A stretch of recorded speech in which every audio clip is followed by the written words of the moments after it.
అందరికీ ప్రైజ్లాడండి.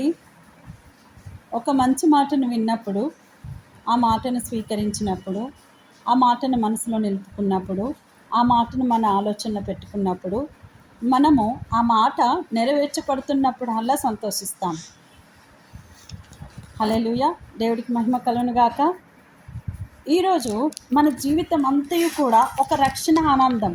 ఎప్పుడు కూడా నరుని యొక్క జీవితానికి కావాల్సింది రక్షణ ఆనందం.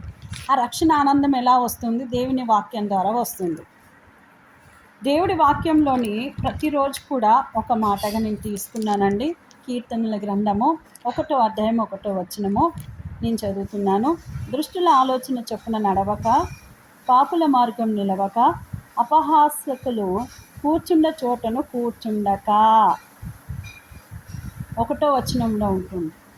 2వ వచనం, యెహోవా ధర్మశాస్త్రం నందు ఆనందించుచు దీవరాత్రములో దానిని ధ్యానించువాడు ధన్యుడు. దేవుడికి స్తోత్రం, దేవుడికి మహిమ కలుగును గాక. ఈ మాటలు మనసులో నిలుపుకుందాం. ప్రభు మన పిల్లల పట్ల, మన కుటుంబం పట్ల, మన పనుల పట్ల, మన ఆరోగ్యం పట్ల, మన ముందున్న తరాల పట్ల దేవుడు మేలు చేయునుగాక. కుటుంబాలకు సమాధానం కలుగునుగాక. ఆమేన్. Praise the lord.